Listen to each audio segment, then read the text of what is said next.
अग्निपथ नामक एक ट्रांसफॉर्मेटिव योजना हम ला रहे हैं।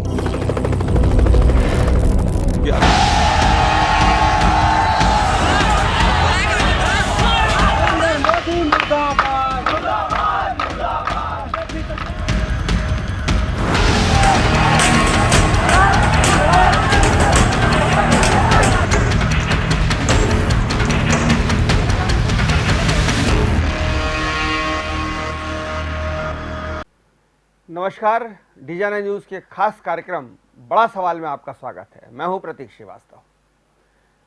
केंद्र सरकार फौज में भर्ती के लिए एक नई योजना लेकर आई है जिसका नाम है अग्निपथ योजना। इस अग्निपथ योजना के जरिए अग्निवीर चुने जाएंगे जो 4 साल तक फौज में काम करेंगे और इनको हर साल पैसे मिलेंगे। पहले साल 30,000 के करीब मिलेंगे, उसके बाद ये रकम बढ़ती जाएगी, 35, 40 ऐसी होती जाएगी। और जब ये लोग नौकरी छोड़ेंगे 4 साल बाद, इनमें से 75% लोगों को फौज से निकाल दिया जाएगा, 25% लोगों को प्रमोशंस मिल जाएंगे। जो 75% लोग निकाले जाएंगे उनको लगभग 11-12 लाख रुपए रिटायरमेंट के समय या फौज छोड़ते समय मिलेंगे। लेकिन इस योजना का ज़बरदस्त विरोध भारत में हो रहा है। 9-10 राज्यों में हिंसात्मक प्रदर्शन हो रहे हैं, रेलगाड़ियां फूकी जा रही हैं, तोड़फोड़ की जा रही है, पथराव हो रहा है, भाजपा कार्यालयों पर हमले हो रहे हैं, भारतीय जनता पार्टी के विधायकों के साथ मारपीट हो रही है। और देश के नौजवानों ने, खासकर जो उत्तर भारत के राज्य हैं वहाँ के नौजवानों में, जिसमें हरियाणा है, उत्तर प्रदेश है, बिहार है, झारखंड है, यहाँ के राज्य के नौजवानों ने इस योजना का बहुत डटकर विरोध किया। और उन्हें लगता है कि ये योजना उनके जो अधिकार हैं, रोजगार का अधिकार, उस पर अतिक्रमण है। उन्हें लगता है कि उनके रोजगार के अवसर, खासकर सेना में भर्ती के अवसर उनके खत्म हो जाएंगे। एक नौजवान ने तो निराश होकर इसलिए आत्महत्या कर ली क्योंकि वो फिजिकल एग्ज़ाम पास कर चुका था लेकिन उसकी रिटर्न एग्ज़ाम नहीं हो पा रही थी और उसको लगा कि अब इस अग्निवीर योजना के आने के बाद शायद उसकी परीक्षा नहीं होगी और वो कभी भी सेना में नहीं जा पाएगा। इस बात से निराश होकर रोहतक में उसने आत्महत्या कर ली। तो युवाओं में आक्रोश है, युवाओं में अफसोस है, युवाओं में अवसाद है और बड़े स्तर पर, राजनीतिक दलों के स्तर पर भी इसका विरोध किया जा रहा है। कांग्रेस से लेकर दूसरे राजनीतिक दलों ने भी अग्निपथ योजना का विरोध किया है और कहा है कि सेना को आप कज्जरजस्ती पर नहीं ले आ सकते, सेना को आप जो है वो कमज़ोर करने की साजिश हो सकती है। इससे सेना का जो स्टैंडर्ड है, सेना के जो मानदंड हैं वो पीछे छूट जाएंगे और ट्रेनिंग नहीं बिना एक कैसा कोई एक सिपाही होगा। ये भी कहा जा रहा है कि ये 4 साल बाद जब सेना से बंदा आएगा, कुछ लोग कह रहे हैं कि बड़ा अनुशासित आएगा, लेकिन कुछ लोग कह रहे हैं कि 4 साल बाद जब ये सेना से बंदा आएगा तो हिंसक होकर आएगा, हथियार चलाना सीख के आएगा। तरह तरह की बातें इसके पक्ष और विपक्ष में दी जा रही है। इन्हीं तमाम मुद्दों पर बातचीत करने के लिए कि ये अग्निवीर योजना कितनी उचित है, हमारे साथ रक्षा विशेषज्ञ कर्नल निखिल दीवान जी मौजूद हैं। दर्शकों को मैं बता दूं कि आज से 2 महीने पहले भी जब ये केवल योजना चर्चा में थी, फाइलों में थी, देश में इसका कहीं चर्चा नहीं थी, तब भी डीजाना न्यूज़ ने कर्नल निखिल दीवान जी के साथ मिलकर इस विषय पर बातचीत की थी और जो हमने उस वक्त आशंकाएं जताई थी, जो हमने उस वक्त चिंताएं जाहिर की थी, वो चिंताएं लगभग आज सही साबित हो रही। कर्नल जी, आपका बहुत स्वागत है। नमस्कार जी, धन्यवाद। सर, मैं सबसे पहले तो जानना चाहता हूं कि ये जो अग्निपथ की अग्निवीर योजना है, इसका इतना तीव्र विरोध क्यों हो रहा है? इसका इतना तीव्र विरोध क्यों हो रहा है? अब क्या हुआ था, कोविड के चलते और कई और कारणों की वजह से जो रैली भर्ती है वो रोक दी गई थी। अब ये जो युवा इस तरह का जो विरोध कर रहे हैं, ये वो है जिन्होंने कोई ऑल्टरनेटिव प्लान अपनी जिंदगी का सोच के ही नहीं रखा था। क्या एक ही नौकरी के लिए आप थोड़ी पूरा प्रयास दे सकते हो? यह जरूरी थोड़ी कि आपको वही नौकरी मिल जाएगी, राइट? हजारों लोग जैसे आपने ही बोला कि किसी ने फिजिकल पास कर लिया, तो हो सकता था वो रिटर्न ना पास कर पाए, या हो सकता था वो मेडिकल ना पास कर पाए, राइट? तो अब जैसे उन्होंने ये अग्निवीर को देखा तो उनको लगा कि उनका भविष्य पूरी तरह से खतरे में चला गया। अब ये अग्निपथ और अग्निवीर जो स्कीम आई है, इसका मेन कारण जो है कि सेंट्रल गवर्नमेंट के सारे ही 2004 में न्यू पेंशन स्कीम में आ गए थे और ये अब सेना को भी लाने की इनकी कोशिश थी। मेरा क्वेश्चन ये है कि सरकार को पेंशन बिल चुभ रहा है, पर ये भारतीय सेना, मतलब मैं तीनों की बात कर रहा हूं, इनका तो सैलरी बिल बाकी सेंट्रल गवर्नमेंट एम्प्लॉयज से बहुत कम है। क्यों कम है वो भी मैं आपको बताता हूं सारे एग्जांपल्स के साथ में। कि सेना का जवान 15 या 17 साल की उम्र में, 15 या 17 साल की सर्विस के बाद में किसी न किसी वजह से रिटायर हो जाता है। उसी तरह से अधिकारी भी जो है वो 20, 21, 22, 23 साल की नौकरी करके रिटायर हो जाते हैं, राइट। तो उनकी जो पे है वो तो कम हो गई ना। अब उसको सिर्फ 50%, मैं आगे बताने वाला हूं और भी। मैं थोड़ा सा अपने प्रश्न पर आपको लाना चाहूँगा। नौजवान का आक्रोश मैं जानना चाह रहा हूँ। क्या उनको ये लग रहा है कि अब वो कभी सेना में भर्ती नहीं हो पाएंगे? क्या उनको लग रहा है कि उनके रोजगार के अवसर खत्म हो गए हैं? क्या उनको ये लग रहा है कि अब हमें केवल सेना में नौकरी मिलेगी तो 4 साल की? देखिए, ये वो लोग हैं जिन्होंने अपना अगला कैरियर प्लान कुछ नहीं किया था, जबकि ये होना चाहिए कि बहुत सारे ऑल्टरनेटिव्स अपनी एज में उन्होंने करके रखना चाहिए थे। एसएससी जीडी कभी बंद नहीं हुआ था, भले फिर वो आईटीबीपी बीएसएफ वगैरह ज्वाइन कर लेता, राइट। या इनमें से जैसे आज भी एक लड़का फेसबुक पे मेरे साथ में यही बात कर रहा था कि सर मेरे तो वो हो गया। मैंने कहा भाई तूने ग्रेजुएशन कर लिया था, हाँ, तो तुमने क्यों सीडीएस और एफकैट की एग्जाम नहीं दी, राइट।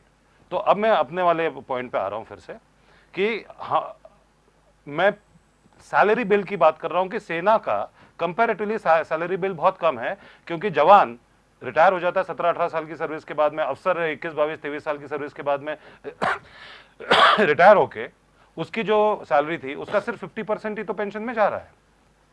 तीसरा ये है कि जैसे अभी कंबाइंड डिफेंस सर्विस एग्जाम का रिजल्ट आया है जो यूपीएससी की वेबसाइट पे है।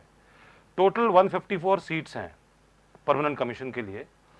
उसमें जो लिस्ट, जो मेरिट लिस्ट जो जारी हुई है, अगर उसमें कॉमन नाम हटा दिया जाए तो लगभग 120 ही सिलेक्ट हुए, मतलब 34 फिर भी कम हुए हैं।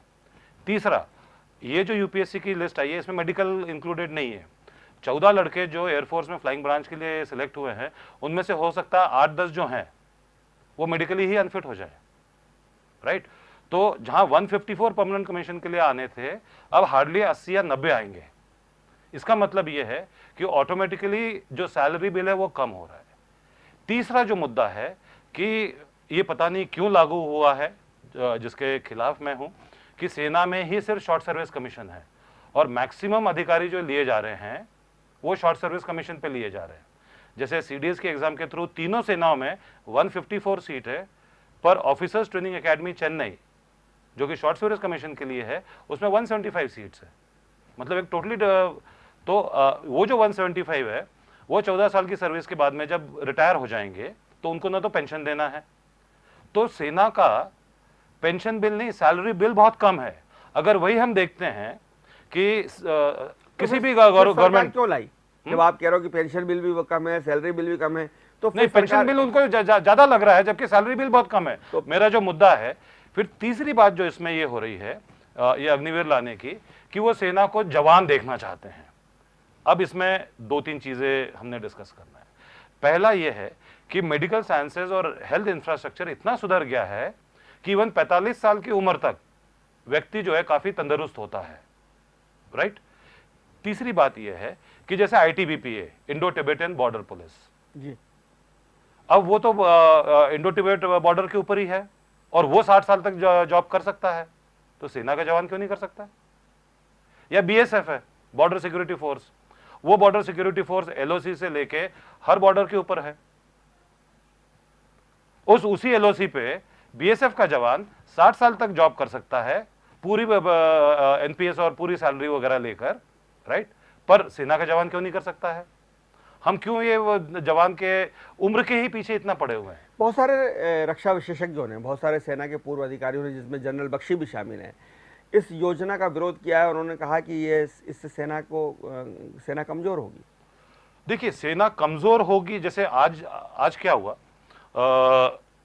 अब सरकार ने मुझे कलेक्टर ऑफिस से 2-3 फोन सुबह से आ गए और एक कोई उनके जो पीआरओ हैं कि एक वीडियो बना के भेजो कि आप इसका समर्थन करते हो कि नहीं करते हो। अब जितने भी अधिकारी इंक्लूडिंग मैं जो रिटायर्ड हैं इसका विरोध करें या इसको सपोर्ट करें, पर हम ग्राउंड पे उनके साथ में काम नहीं करने वाले हैं। इस स्कीम का एक ट्रायल होना चाहिए था। नहीं, आप किसके साथ ग्राउंड पे काम नहीं करने वाले हैं? ये अग्निवीर के साथ में।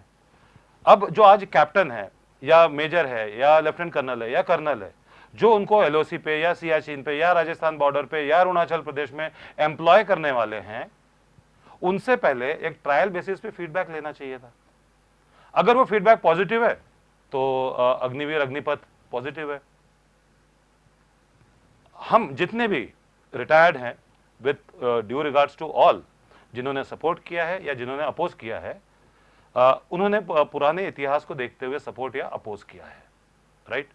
पर जब ये अग्निवीर एक किसी कैप्टन के अंडर में जाएगा, वो कैप्टन उसका क्या फीडबैक देता है कि इसकी एम्प्लॉयबिलिटी कितनी है, राइट। और क्या कैप्टन उस अग्निवीर के भरोसे अपनी अपनी अपनी बटालियन की जान जोखिम में डाल सकता है? देखिए, अब वो कैप्टन को ऑर्डर मिलेगा तो वो तो अपनी जिंदगी न्यौछावर करने के लिए तैयार रहेगा, और उसमें मोटिवेटेड अग्निवीर अगर होंगे तो वो भी तैयार हो जाएंगे। पर डीमोटिवेटेड भी होंगे कि भाई 4 साल बाद तो मैं बाहर हूं, और Right. 4 साल बाद में क्या करूंगा? अब वो उस कैप्टन से आप 3-4 अग्निवीर की रैलियां करिए, उनको ऑन ग्राउंड जाने दीजिए, वहां से उनका पूरा फीडबैक लीजिए, तब इसको एज ए पॉलिसी मैटर सरकार ने लागू करना चाहिए। सर, इसमें एक बात ये भी कही जाती है ना कि जो आपका जो सिपाही होता है, जवान होता है, उसकी बहुत सख्त ट्रेनिंग होती है, और ये कहते भी कि रंगरूट और बूट जितना रगड़ा जाएगा उतना चमकेगा। तो रंगरूट यानी जवान को चमकाने के लिए बहुत ही ज़्यादा सख्त ट्रेनिंग की आवश्यकता होती है। अब 4 साल का इसका कैरियर, तो किस तरह की ट्रेनिंग दी जाएगी?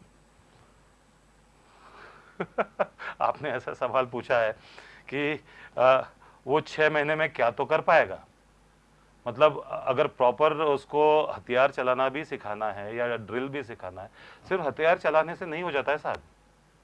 मतलब खड़े रह के टारगेट के ऊपर गोली चलाना और वही गोली किसी मुठभेड़ के टाइम चलाने में बहुत जमीन आसमान का फर्क होता है। उसमें टैक्टिक्स इन्वॉल्व होती है, वो टैक्टिक्स की ट्रेनिंग भी देना पड़ती है।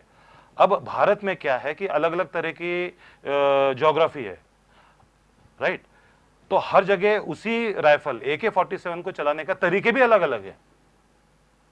ऐसा नहीं है कि वो एकदम ओपन, मतलब एक बार उसको ट्रेनिंग दे दी तो हो जाएगा। हम फिल्मों में देखते हैं। हाँ, वो ऐसा नहीं होता है। वो फिल्मों में देखते हैं ना कि वो खट से लिया सुनील शेट्टी ने बॉर्डर में और मेरी माँ है, और धड़ धड़ धड़ धड़ कर दिया उनने।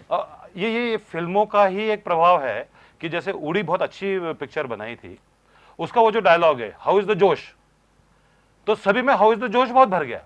अरे भाई, हाउ इज द जोश तब पूछा गया क्योंकि पूरे होशो हवास में उसकी प्लानिंग की गई थी, और तब सिर्फ रगों में खून दौड़ाने के लिए एक सवाल पूछा गया था हाउ इज द जोश। पर उसके पहले की जो मेहनत है वो किसी ने नहीं देखी। होमवर्क है, जो होमवर्क है, जो प्लानिंग है, जो उसकी प्रैक्टिसेस थी। और ये जो जवान या ये जो लड़के हर जगह पथराव कर रहे हैं या आग लगा रहे हैं ट्रेनों को, वो जोश वाले हैं, जबकि सेना में हमको चाहिए होश वाले। लड़ाई ऐसे नहीं लड़ी जाती साहब, जोश जोश से, होश से लड़ी जाती है। क्योंकि दुश्मन कब क्या कर लेगा उसके खिलाफ जब हमने कुछ करना है तो मतलब पूरे होशाहवास में आपको करना। लगता है कि इनको 4 साल में इतनी प्रॉपर ट्रेनिंग नहीं दी जा पाएगी इन लड़कों को, जवानों को, अग्निवीरों को, कि ये कारगिल में खड़े होकर लड़ सकें, लद्दाख में खड़े होकर लड़ सकें? देखिए, 6 महीने की ट्रेनिंग में इतना सब हो पाना बड़ा मुश्किल है, पहली बात। दूसरा ये है कि आज मान लो वो बटालियन से कारगिल में है या लद्दाख में, जैसे आपने यूज किया, ये अग्निवीर गया, उसको वहां पे लद्दाख की जिस तरह का भी वॉरफेयर होता है -36 में रहना है, उस तरह की उसको ट्रेनिंग दी गई। पर वो बटालियन कोई वहां परमानेंट तो रहेगी नहीं। हो सकता है 1.5 साल 2 साल बाद वो कहीं राजस्थान में आ जाए या पंजाब में चले जाए, जहाँ पे वॉरफेयर पूरी तरह से अलग है, फिर से उसको एक अलग डिफरेंट ट्रेनिंग। राजस्थान में 45 डिग्री 50 डिग्री का टेम्परेचर है। तो ये जैसे कई बार पूछा जाता है कि जब लड़ाई नहीं हो रही तो सेना करती क्या है। अरे बहुत ज्यादा ट्रेनिंग देना पड़ती है, हमेशा एक ट्रेनिंग साइकिल सेना में चलता रहता है, कोर्सेज चलते रहते हैं। कोर्सेज अलग चीज है, मतलब एक बटालियन में भी ट्रेनिंग साइकिल बहुत चलता रहता है कि उसकी घातक प्लेटून की ट्रेनिंग चल रही है। पर क्या करेगा ट्रेनिंग? 4 साल बाद तो उसको बाहर होना है, और यही तो पूरा डिमोटिवेशन है कि 4 साल बाद मैं क्या करूंगा।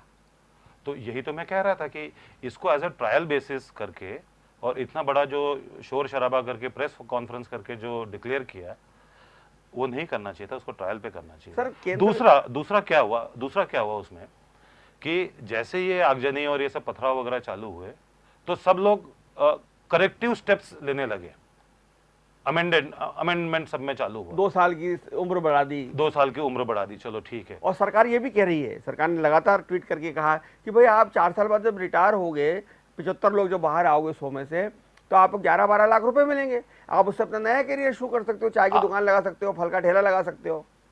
अच्छा, उसके बाद में क्या हुआ कि मिनिस्ट्री ऑफ होम अफेयर से श्री अमित शाह जी से वो बयान आने लग गए कि इनको आईटीबीपी बीएसएफ वगैरह में लिया जाएगा, पर उसका अभी तक व्हाइट पेपर इशू नहीं हुआ है। अगर वो व्हाइट पेपर इशू हो जाता तो ये सारी आगजनी वगैरह नहीं होती ना। मतलब ये अग्निपथ का जो प्रेस कॉन्फ्रेंस था उसको करने के पहले मिनिस्ट्री ऑफ डिफेंस और होम अफेयर्स ने साथ में बैठ के पूरा वर्कआउट करना चाहिए था। पर सर देखिए, इस मंत्रिमंडल में जनरल वीके सिंह साहब भी हैं। सर अब मैं उसमें मैं बात करूंगा कि मिस्टर जयशंकर जो कि विदेश सचिव रहे और उनको वहां पर उसी पोस्ट पे उनको एज एक्सटर्नल अफेयर्स विदेश मंत्री बना दिया गया, राइट। सही व्यक्ति को सही जगह लगाया, पर जनरल वीके सिंह को क्यों नहीं सही जगह लगाया? वो विदेश मंत्री है, वो विदेश राज्य मंत्री है, राइट। मतलब उनको डिफेंस मिनिस्टर क्यों नहीं बनाया गया? ये तो उन्होंने अब मंत्रिमंडल की बैठक में उनके भी तो कुछ विचार रहे होंगे इस योजना को लेकर। देखिए, वो अब क्या है कि पार्लियामेंट के क्लोज डोर में क्या क्या चल रहा है या इनकी मीटिंग्स में क्या क्या चल रहा है वो तो कभी इतना उजागर तो होता नहीं है। तो मैं तो नहीं कह सकता कि उस मंत्रिमंडल की अंदरूनी बैठक में क्या हुआ। मैं ये कह सकता हूं कि इस स्कीम को लॉन्च करने के पहले दोनों मिनिस्ट्रीज ने साथ में बैठना चाहिए था। तो ये सब जो बवाल खड़ा हुआ ये होता ही नहीं। पर अभी बहुत सारे पूर्व सैनिक जो हैं इस योजना का विरोध कर रहे हैं। उसकी वजह उनकी, आप लोगों किस कारण, आपके पास देखिए, मैं विरोध करूं या जनता विरोध करे एक अलग बात होती है। जो आप लोग तो फौज में रहकर आए हो, आप सिस्टम को जानते हो, और उसके बाद आप इस योजना का विरोध कर रहे हो, तो मैं वो ठोस कारण आपसे जानना चाह रहा हूं। क्या सेना कमजोर होगी? सर मैं आपसे सवाल करता हूं जी। मैं मानता हूं आपके बच्चे बड़े हो गए हैं, पर मान लो आपका बच्चा होता 17 साल का, तो आप 4 साल के लिए भेजते हो उसको? हाँ, अस्थायी नौकरी भेजने के क्या उचित है, राइट। तो जो मेन अपोजिशन हो रहा है वो अस्थायी नौकरी के चलते हो रहा है, और अस्थायी नौकरी भी ऐसी जिसमें जान भी जा सकती है। फिर जान जाए तो उसको कॉम्पनसेशन है, उसके तो इंश्योरेंस पॉलिसी दी जा रही, जान तो मेरी भी जा सकती थी, वो तो अलग बात है। पर एक तो अस्थायी नौकरी, उसके बाद में ये है कि जैसे 40,000 रुपया उसको 4th ईयर में मिलेगा, 12 लाख मिलेगा, मान लिया आपने, जैसे बोला कि वो चाय की दुकान खोल दे, राइट। 12 लाख में तो यही खुलते हैं साहब, चाय की दुकान, पान की दुकान। तो क्या इतना ही उसकी 40,000 रुपए महीने की कमाई हो जाएगी? राइट। आज एक सिपाही से शादी करने के लिए बहुत लड़कियां तैयार होती है, पर चाय वाले से, मतलब चलो हम इनको इसलिए इनको सिपाही बोला ही नहीं जा रहा है, इनको अग्निवीर बोला जा रहा है, जवान नहीं बोला जा रहा है। मतलब उनके लिए नामांकन ही पूरा चेंज हो गया है, तो वो सिपाही नहीं, वो अग्निवीर है, राइट। वो अगले दिन सड़क पे ठेला लगा के फायर ब्रेवो, सड़क पे ठेला लगा के खड़ा हुआ है। तो ये भी कहीं ना कहीं सेना के किसी जवान का अपमान है। बिल्कुल, उस बटालियन का अपमान है जिसमें वो 4 साल काम करके आया। ये मैंने ये कहीं भी पढ़ा था कि वरिष्ठ कोई पुराने रिटायर्ड फौजी ने कहा कि जो बटालियन का जो सिस्टम है वो इसमें खराब होगा। देखिए, अब बटालियन का सिस्टम तो खराब होगा। जैसे अब मेरी ही बटालियन ले लो तो वो ऑलमोस्ट 198 ईयर ओल्ड है, मतलब 2024 में हम लोग उसके 200 साल मनाने वाले हैं। हर एक बटालियन में, आपकी बटालियन गोरखा बटालियन, हाँ, तो उसके हर एक बटालियन के अपने ट्रेडिशंस, अपने इथॉस, सब कुछ होता है। और बटालियन ही फैमिली होती है, बटालियन ही फैमिली होती है सैनिक के लिए, सैनिक के लिए फैमिली होती है, बटालियन के लिए वो पर मैं ज्यादा इसके ऊपर नहीं बोलूंगा, क्योंकि ये जो अग्निवीर है ये नौसेना में भी रहेंगे और वायुसेना में भी रहेंगे। अब मैं नौसेना और वायुसेना की ज्यादा बात करूंगा। नहीं, पर जो बटालियन, जो अग्निवीर आपकी बटालियन में आ जाएगा गोरखा में, और वो 4 साल में क्या करेगा? उस बटालियन की प्रतिष्ठा भी तो दांव पर है। सरकार ने बोला है तो झेलना पड़ेगा। अब मैं नौसेना और वायुसेना पे आता हूं। नौसेना और वायुसेना में मैक्सिमम जो है वो टेक्निकल वाले होते हैं, जी हाँ। राइट। उनको 6 महीने की आप सिर्फ परेड की ट्रेनिंग दे पाओगे, थोड़ी बहुत हथियार चलाने की ट्रेनिंग दे पाओगे, थोड़ा बहुत उसको डिसिप्लिन में लाओगे, राइट। पर उसको आप रडार ऑपरेटर पे रखने के लिए आपको उसको कितनी ट्रेनिंग या देना उसको पड़ेगी? एटीसी में रखने के लिए, या उसको कम्युनिकेशन वायरलेस सेट पे वायरलेस सेट हैंडल करने के लिए, रेडियो सेट जिसको हम लोग कहते हैं, उसको कितनी ट्रेनिंग लगती है, राइट। फिर मान लो जैसे इंजन रूम होता है इसमें नौसेना में। नौसेना के जहाजों में, उस इंजन रूम के अंदर जाने के लिए और उसमें काम करने के लिए न जाने कितनी ट्रेनिंग की जरूरत पड़ती है।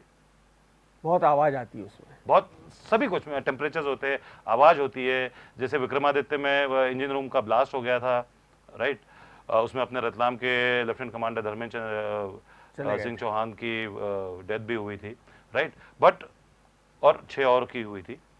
अब इतने highly trend including an officer उस इंजन रूम में ब्लास्ट में, राइट। तो इतने सारे सोफिस्टिकेटेड इक्विपमेंट जो कि वायुसेना और नौसेना में ज्यादा है, तो ये 4 साल के इनको ट्रेनिंग ही देते रहेंगे। चलो 4 साल ट्रेनिंग ही देते रहे, और फिर उसके बाद उस ट्रेनिंग का लाभ कब मिलेगा उस सेना को, उस नौसेना को या वायुसेना को? उस ट्रेनिंग का एक तो लाभ नहीं मिलेगा, उस ट्रेनिंग का इनको बाहर मार्केट में लाभ नहीं मिलेगा, क्योंकि किसी के पास विमान थोड़ी है। फिर है कि नहीं। तो इनके लिए भी उपयोगी नहीं है वो इनके training। लिए मान लो चलिए अब दिया गया है, इसलिए उसको हमने रडार ऑपरेटर की ट्रेनिंग दे दी, राइट। बाहर आके वो कौन से रडार को ऑपरेट करेगा? हाँ, अगर मान लो उसको हमने ड्रोन चलाने की ट्रेनिंग दे दी, तो शादी ब्याह में वो ड्रोन चला चला के फोटोग्राफी कर पाएगा, पर कितनों को ड्रोन की ट्रेनिंग दी जाएगी, राइट। या उनको हथियार हमने चलाना सिखा दिया, अब वो 25% तो अब्जॉर्व हो गए, ये 75% ये 25% का प्रमोशन हो जाएगा, सूबेदार बन जाएंगे, लांस नायक बन जाएंगे, नायक बन जाएंगे, वो भी बाद में बनेंगे। मतलब ये 4 साल की जो इनकी सर्विस है, ये कहीं काउंट ही नहीं हो रही है, इसलिए भी विरोध है। इसलिए भी विरोध है, बच्चे इसलिए भी हिंसक हो रहे हैं, राइट। क्योंकि जैसे एक जवान 15 साल की सर्विस के बाद में रिटायरमेंट के लिए और पेंशन पाने के लिए एप्लीकेबल हो जाता है, राइट। अब इनकी 4 साल की वो काउंट ही नहीं हो रही है, और 15 साल और जब जॉब करेगा तब जाके वो पेंशन के लिए लागू हो जाता है। तो अब हम उस बैटलफील्ड की तरफ बढ़ रहे हैं जहां पर कि सिर्फ राइफल चलाने से विक्ट्री हासिल नहीं होने वाली है। हम नॉन कॉन्टैक्ट बैटलफील्ड की बात कर रहे हैं, साइबर वॉर की बात कर रहे हैं, स्पेस वॉर की बात कर रहे हैं। हाँ, राइफल उठा के एलओसी पे खड़ा रहना फिर भी जरूरी है, पर अगर युद्ध होता है तो बहुत सारी टेक्नोलॉजी इस्तेमाल होने वाली है। कब इन टेक्नोलॉजी के लिए हम इनको ट्रेन करेंगे? उन 15 सालों में। इन नौजवानों को आप अपनी स्क्रीन पे लगातार दिखा रहे हैं कि किस तरह से हिंसक घटनाएं हुई हैं पूरे देश में। ये नौजवान एक चीज नहीं समझ पा रहे हैं, जाने लायक है नहीं, ये सिलेक्ट ही नहीं होंगे, क्योंकि अगर इनके फुटेजेस इतने सारे मिल गए हैं, राइट, तो क्या ये फुटेज रिक्रूटिंग ऑफिस के पास नहीं जाएंगे? क्या ये फुटेज पुलिस के पास नहीं जाएंगे? या जिस तरह से भी वो बुलडोजर ऑपरेशन चलते हैं, क्या इनके घरों पे बुलडोजर नहीं चल सकते हैं?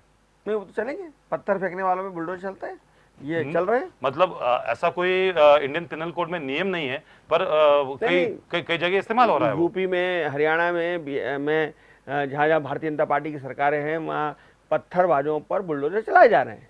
पर सवाल मेरा ये है, मैं दूसरा सवाल कर रहा हूँ, आपने एक टेक्निकल सवाल कर दिया, मैंने दूसरा सवाल ये है कि क्या इतने अनुशासनहीन लोग भारतीय सेना के लायक हैं? ये है ही नहीं, और नहीं सिलेक्ट होने वाले हैं। क्यों? क्योंकि इनके चेहरे सबके सामने उजागर हो गए हैं। अगर इनके ऊपर एफआईआर होगी तो और भी कोई नौकरी नहीं मिलने वाली। मतलब सेना में तो मिलेगी ही नहीं, कोई भी सरकारी नौकरी नहीं मिलेगी। एफआईआर होगी तो प्राइवेट वाले भी तो पुलिस वेरिफिकेशन कराते हैं ना। आपकी इतनी अच्छी चैनल है डीजीएनए न्यूज, जब आप किसी को हायर करते हो तो उसका आगा पीछा पूरा देखते हो कि नहीं?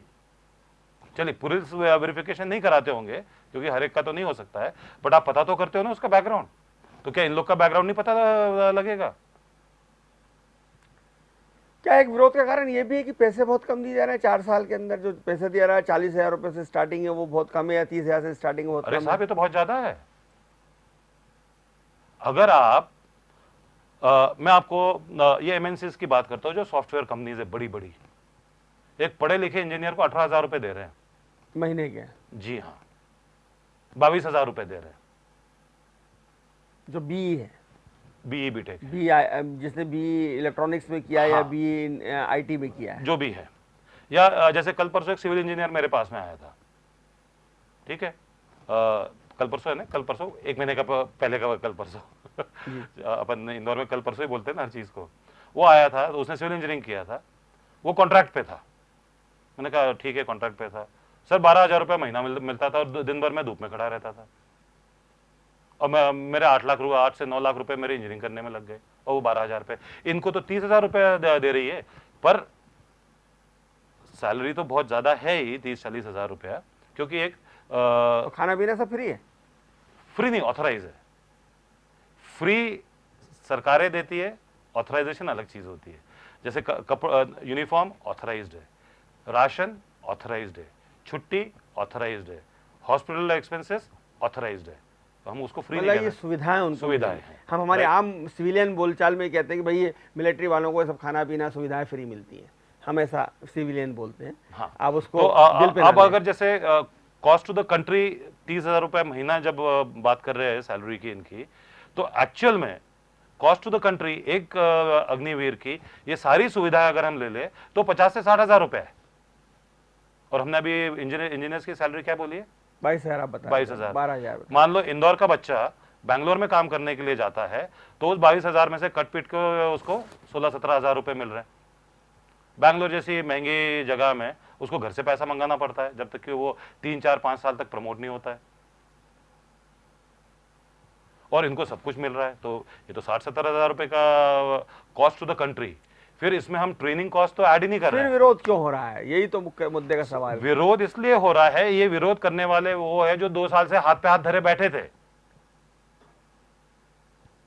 ये हाथ पे हाथ धरे बैठे थे और इन्होंने ऑल्टरनेटिव कुछ ढूंढा ही नहीं लाइफ में। मिलिट्री में जाने के अलावा, तीनों सेनाओं में जाने के अलावा, भर्ती रैली में शामिल होने के अलावा इनके दिमाग में कोई दूसरी योजना नहीं थी। कोई योजना नहीं थी। और अब ये रवि को लग रहा है कि अब ये तो हमारी उम्र निकल गई, या हम सिर्फ 4 साल के लिए जा पाएंगे, तो विरोध कर रहे हैं। बहुत धन्यवाद कर्नल निखिल दीवान जी, आपका। बहुत सारी बातें आज क्लियर हुई हैं अग्निवीर अग्निपथ योजना को लेकर। आपने बहुत विस्तार से बताया है कि ये जो विरोध हो रहा है ये बहुत ही गैरवाजिब विरोध है। हालांकि इस पूरी योजना का कर्नल निखिल दीवान विरोध करते रहे हैं, शुरू में पहले भी किया है, और अब भी वो कह रहे हैं कि ये अग्निपथ अग्निवीर योजना के समर्थन में वो नहीं है। लेकिन जिस तरह की हिंसक घटनाएं हो रही हैं उसके समर्थन भी कोई भी सभ्य नागरिक नहीं हो सकता। देखते रहिए डिजाइनर न्यूज़, खबरों का सिलसिला जारी रहेगा। नमस्कार।